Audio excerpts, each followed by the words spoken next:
Hello friends. तो आज मैं आपके साथ में शेयर करने जा रही हूँ 1 कप कच्चे चावल और दूध से बहुत ही ज़्यादा सॉफ्ट, दानेदार, झटपट 10 मिनट में बनने वाली मिठाई की रेसिपी। जिसे भी चाशनी वाली मिठाई बनाने में दिक्कत जाती है, तो आज हम बिना चाशनी के एक ही बर्तन में बहुत ही ज़्यादा सॉफ्ट और दानेदार मिठाई बनाकर रेडी करेंगे। यकीन मानिए, अगर आपने इसे एक बार बना लिया ना, तो हर बार यही मिठाई बनाना पसंद करेंगे। उम्मीद करती हूँ आपको मेरी रेसिपी पसंद आएंगी। रेसिपी पसंद आई तो मेरे चैनल को ज़रूर से लाइक कीजिए, शेयर कीजिए, सब्सक्राइब कीजिए। आपका एक लाइक मेरे लिए बहुत ज़्यादा कीमती है, तो ज़रूर से लाइक कीजिए। सबसे पहले हम एक कढ़ाई लेंगे, इसे गैस पर रखेंगे। यहाँ पर लेंगे हम 50 ग्राम देसी घी, लगभग 4 टेबलस्पून देसी घी। आप वनस्पति घी भी इस्तेमाल कर सकते हैं। अब इसमें लेंगे सेला राइस 100 ग्राम।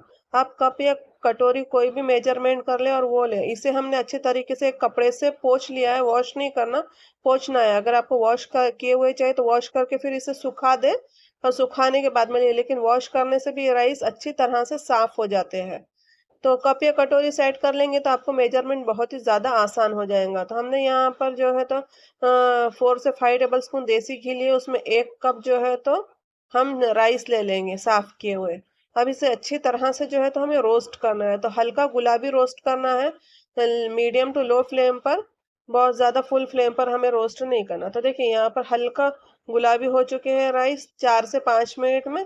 अब इसे जो है तो हम एक टिश्यू पेपर लेंगे, एक प्लेट लेंगे, उस पर टिश्यू पेपर रखेंगे और निकाल लेंगे। अब यहाँ पर सारे राइस जो है तो हम निकाल लेंगे, और जो इसका घी है इसे साइड में रख देंगे। ये ऑयल के फॉर्म में आ चुका है, तो इस तरह से हमें पूरा निकाल लेना है। और इसका कलर देख लीजिए, बहुत ज्यादा हमें ब्राउन नहीं बनाना, वरना इसमें जो है तो जलने की स्मेल आएंगी और अच्छी नहीं लगेंगी हमारी जो मिठाई है। यकीन मानिए, इतनी ज्यादा टेस्टी ये मिठाई बनकर रेडी होती है, और बिल्कुल नए और अनोखे तरीके से आज मैं आपको मिठाई बनाना बताऊंगी।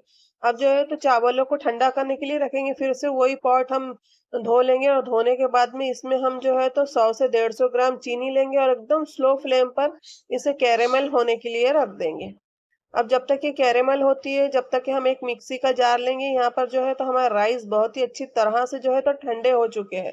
इस बात का जरूर ख्याल रखेंगे कि ठंडा होने के बाद में ही हमें राइस को पीस करके रेडी करना है। अगर आप इसी तरह से पीस डालेंगे तो मिक्सर में, एक तो मिक्सर भी खराब हो जाएगा, और दूसरी जो है तो इसमें बाइंडिंग अच्छी नहीं आएगी। अब यहाँ पर 50 ग्राम पीनट लेंगे। लगभग जिस कप से हमने 1 कप राइस लिया है ना, उसी कप से है तो आधा कप हम पीनट लेंगे। यहाँ पर थोड़े से काजू बादाम की कतरन लेंगे। यहाँ पर 3 से 4 इसमें हरी इलायची भी हमें यूज करना है, क्योंकि अगर अगर अगर आपको हरी इलायची का फ्लेवर पसंद हो तो, वरना स्किप भी कर सकते हैं। अब इस तरह की दानेदार हमें जो है तो राइस पीस करके रेडी करना है। जैसे एकदम बारीक वाली सूजी होती है ना, बस उतने टेक्सचर तक के हमें राइस को पीस करके रेडी करना है। यहाँ पर हम जो है तो इलायची डालना भूल गए, तो इलायची डालेंगे और इसे अच्छी तरह से फिर से ग्राइंड करके साइड में रख देंगे। अब जो है तो हमने कैरेमल होने के लिए जो हमारी चीनी रखी थी, वो भी बढ़िया तरीके से कैरेमल हो चुकी है। आप इसे चलते फिरते इसमें स्पैचुला घुमाते रहिए। एक बात का जरूर ख्याल दीजिएगा कि फुल फ्लेम पर इसे जो है तो कैरेमल करने के लिए रखना नहीं है, वरना ये पूरी जल जाएंगी। और जलने के बाद में ये पूरी मिठाई खराब हो जाएंगी, सारी स्मेल जलने की आएंगी। तो इस बात को आप जरूर ख्याल दीजिएगा। तो बहुत से इंपॉर्टेंट टिप्स एंड ट्रिक्स है, तो वीडियो आप पूरा फुल से वॉच कीजिए। अब यहाँ पर हमारी जो है तो चीनी अच्छी तरीके से कैरेमलाइज हो चुकी है। तो अब इसमें क्या करेंगे, हम आधा कप भर के मिल्क डालेंगे, ताकि जो है तो चीनी में जितना भी ज्यादा पकने का प्रोसेस था, वो जब के जब रुक जाए। वरना ज्यादा ये पकेंगी तो ज्यादा कैरेमलाइज हो जाएंगे, और इसका टेस्ट बिल्कुल जला जला सा आएगा। इसमें जो है तो थोड़ा सा मिल्क मिक्स करेंगे, और मिक्स करने के बाद में जो है तो इसकी कंसिस्टेंसी इस तरह की हो जाएंगी। अब देखिए, इसकी कंसिस्टेंसी देख लीजिए। अब इसमें जो है तो हमने जो राइस फ्लावर को पीस करके रखा है ना, वो हम डाल देंगे इस तरह से। अब एक पकड़ लेंगे, उसे अच्छी तरह से मिक्स करेंगे। बस यही पॉइंट ऐसा है कि इसमें मिक्स करने में हमें थोड़ी सी परेशानी होती है, क्योंकि जो है तो चीनी कैरेमलाइज होने के बाद में बहुत जल्दी हार्ड हो जाती है ना, तो हमें इस प्रोसेस को बहुत जल्दी जल्दी करने का है। जितने हम जल्दी करेंगे तो हमारी मिठाई उतनी अच्छी दानेदार बनेगी। अब देखिए, इसे अच्छी तरह से हमें मिक्स करना है। बस एक ही बात का ख्याल रखिए कि एकदम स्लो फ्लेम पर हमें रखना है। अगर ये थोड़ी सी चीनी मेल्ट ना भी हो, तो थोड़ी थोड़ी में मेल्ट हो जाएंगी, जैसे जैसे जैसे ये पकते जाएगा। अब यहाँ पर 50 ग्राम है तो डेसिकेटेड कोकोनट लेंगे हम। इसे भी अच्छी तरह से मिक्स करेंगे।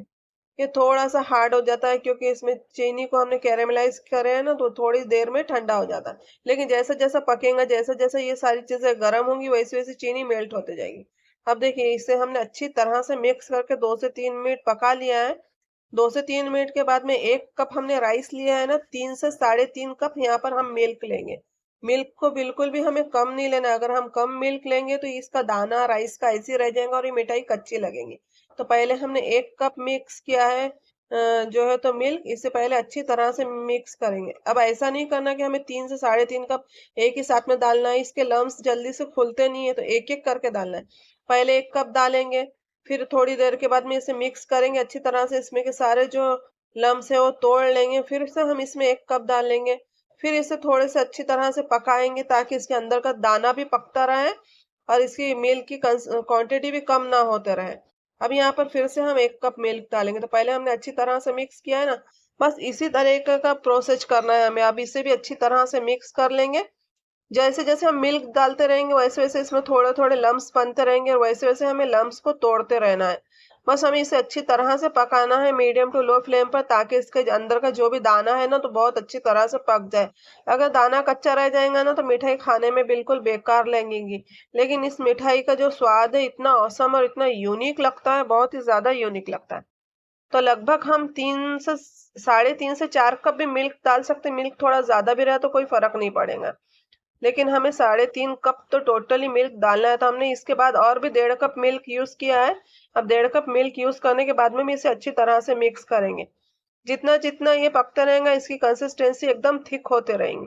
जैसे-जैसे हम इसे पकाते रहेंगे ना, ऐसे-ऐसे ये थिक होते जाएगा, क्योंकि राइस जो है ना, तो मिल्क को एब्ज़ॉर्ब कर लेगा और इसकी कंसिस्टेंसी चेंज हो जाएँगी। तब ये बिल्कुल परफेक्टली रेडी है। इस टाइम में हमारी मिठाई में शाइनिंग आने के लिए हम 1 टेबलस्पून देसी घी डालेंगे। जो इसमें का बचा हुआ घी था ना, वही हमने ऐसे रख दिया था तो वो जम गया, तो उसी में का हमने इसमें घी यूज़ किया है। अब देखिए इसकी कंसिस्टेंसी कितनी बढ़िया हो चुकी है और बहुत ज़्यादा भी हमें इसे नहीं पकाना, कि हम बहुत ज़्यादा पकाएँगे ना तो नीचे से ये बहुत जल्दी लग जाता है। चाहे नॉन स्टिक का क्यों पैन ना हो तो भी ये लगने लगता है, क्योंकि जो राइस होते हैं वो बहुत ज़्यादा चिपचिपे होते हैं ना। अब इसकी कंसिस्टेंसी एकदम परफेक्टली बढ़िया हो चुकी है। अब इसका टेक्सचर देख लीजिए कितना ज़्यादा सॉफ्ट और दानेदार है। अब यहाँ पर हम एक ट्रे लेंगे और ट्रे को ग्रीस कर लेंगे इस तरह से। अब क्या करेंगे, हमने जो है तो गैस को फ्लेम को पहले ही बंद कर दिया था। अब जो हमारे बर्फी का मिक्सचर है वो इसमें इस तरह से डालेंगे, तो आपको डालते हुए लग रहा होगा ना कितना ज्यादा ये सॉफ्ट और दानेदार बना है। यकीन मानिए, अगर आपने वीडियो पूरा फुल वॉच किया होगा और अगर इसके टिप्स एंड ट्रिक्स पूरे जान लिए होंगे ना, तो बिल्कुल इसी तरह की एकदम परफेक्ट बहुत ही कम बजट में ये मिठाई बनकर रेडी होंगी। ऐसा बहुत जानों को होता है ना कि मिल्क पाउडर वगैरह बहुत महंगा पड़ता है, तो हमको ये ऐसी बजट वाली मिठाई बनाए जो एकदम सस्ते में पड़े और बहुत ज्यादा डिलीशियस बने। तो ये मिठाई जरूर से यूज कीजिएगा और बनाइएगा इस दिवाली में अपने रिलेटिव और फ्रेंड को जरूर से इस मिठाई को टेस्ट कराइएगा और वाह वाह और तारीफ पाइएगा। तो यहाँ पर हम इस तरह से ऊपर से ड्राई फ्रूट और थोड़ा सा कोकोनट को हमने कट करके रखा है वो डालेंगे इस तरह से, और इसे एक स्पैचुला से प्रेस करने लेंगे, क्योंकि अगर हम इसे प्रेस नहीं करेंगे ना तो ये ऊपर ही रह जाएगा और जो बर्फी सेट हो जाएंगी तो हम जब इसे कट देंगे ना तो ये पूरा जो ड्राई फ्रूट है निकल जाएगा, मजा नहीं आएगा। इस तरह से हम प्रेस करने के बाद में जो है तो इसे 1 से 2 घंटे फ्रिज में रख देंगे सेट होने के लिए, ताकि इसके पीसेस बहुत ही बढ़िया और शार्प निकले। तो देखिए गाइस, यहाँ पर जो है तो 2 से 3 घंटे हो चुके थे। अब हम एक नाइफ लेंगे और इसे जो है तो कट दे देंगे इस तरह से। जो भी शेप का आपको पसंद हो उस शेप का आप दे सकते हो। और नाइफ से हम कट दे रहे हैं तो आपको लग भी रहा होगा ना कितनी ज्यादा ये सॉफ्ट और दानेदार मिठाई बनी है। बहुत ही ज्यादा सॉफ्ट और दानेदार मिठाई बनती है। जितना ज्यादा इसे टाइम तक के हम फ्रिज में रखेंगे उतनी ज्यादा ये जो है तो बढ़िया बनकर रेडी होंगी। तो अब एक सर्विंग डिश लेंगे, इसमें मैं आपको सर्व करके बताऊंगी और एक जो है तो मिठाई का पीस तोड़कर बताऊंगी। तो आई होप गाइज आपको ये रेसिपी पसंद आई हो। अगर आपको ये सुपर डिलीशियस रेसिपी पसंद है तो प्लीज प्लीज प्लीज लाइक करना, शेयर करना, सब्सक्राइब करना। साइड में जो बेल बटन आता है ना उसको ऑल पर क्लिक कर देना, ताकि आने वाले हर वीडियो का जो है तो नोटिफिकेशन आपको मिलता रहे। तो वीडियो वॉच करने के लिए शुक्रिया गाइस। तो चलिए फिर हम अपने नेक्स्ट रेसिपी मिलते हैं। अल्लाह हाफिज एंड टेक केयर।